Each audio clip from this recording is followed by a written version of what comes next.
Okay, let's just jump right in. We all know the term quiet quitting, right?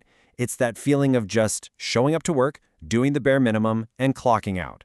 No more going the extra mile, no more passion projects. And you know what? For a lot of us, it feels like the only sane way to deal with burnout culture. But here's the thing. What happens when that feeling of checking out starts to follow you home? What if it's not actually about your job at all? Yeah, that slow fade, it happens everywhere. In our friendships, with our partners, even with the goals we set for ourselves. It's this quiet, slow motion ghosting where you're physically there, but you're not really there. You just stop putting in the effort. You stop caring enough to fight for things. You're basically leaving without ever walking out the door. If you know, you know. So, this leads to a really important question that kind of changes everything. What if this whole quiet quitting thing isn't the actual problem? What if it's just a symptom, a clue that points to a hidden battle that's going on inside pretty much all of us? Okay, so here's the part that almost nobody talks about. We love to blame our boss, or the economy, or all these external things, but often the real engine driving this disengagement is your inner critic. And here's the twist, the secret that unlocks this entire puzzle. Your inner critic isn't actually your enemy. It's a protector that's just really, really bad at its job.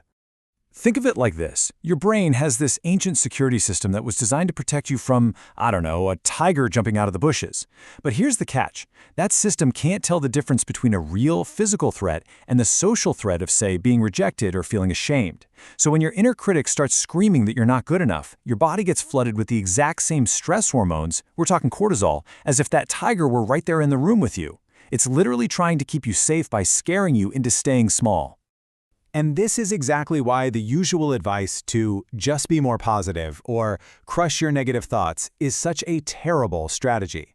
Fighting your inner critic is like going to war with your own alarm system. It's like yelling at a smoke detector while the kitchen is on fire. It doesn't solve the problem, it just adds to the chaos. To actually make a difference, we need a completely different game plan. So let's get into our first step. This is a really powerful technique that comes from a field called narrative therapy. It's a super practical, totally safe way to get started, and honestly, it changes the game almost immediately.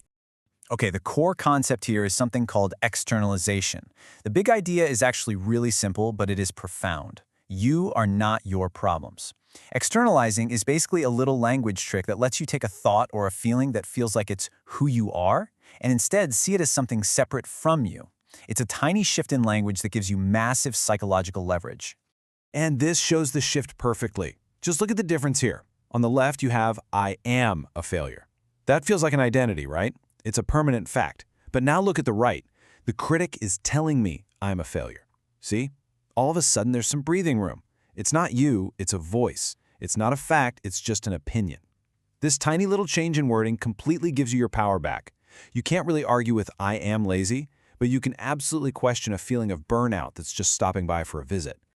So seriously, take a second right now. What name fits your critic? Is it the judge, the general, or maybe something a little sillier, like Gremley?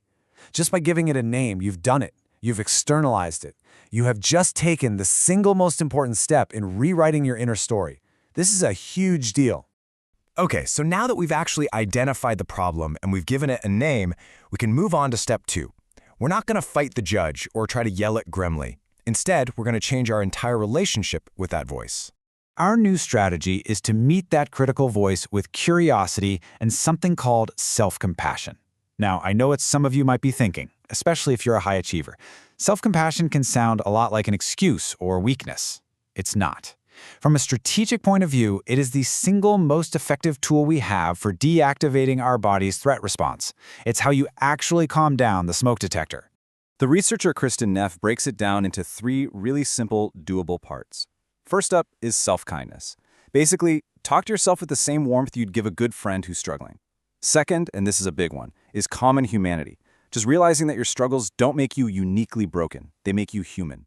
It connects you to everybody else. And third is mindfulness. Just noticing your painful thoughts without letting them completely take over the show. And this distinction is so important. Self-pity basically says, poor me, and it traps you all by yourself.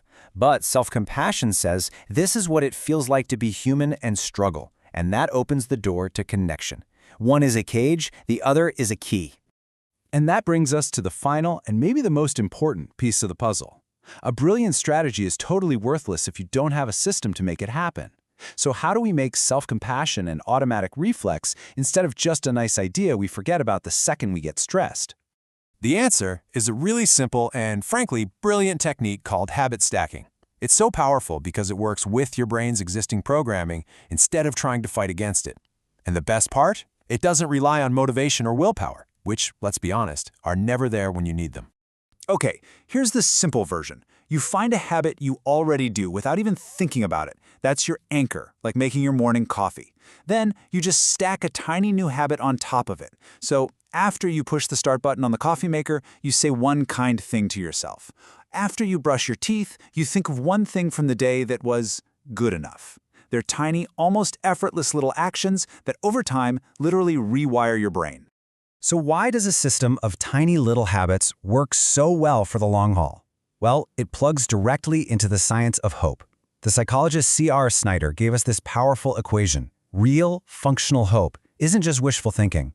It's a combination of agency, that's your motivation or willpower, and pathways, which is your ability to see different routes to get to your goal.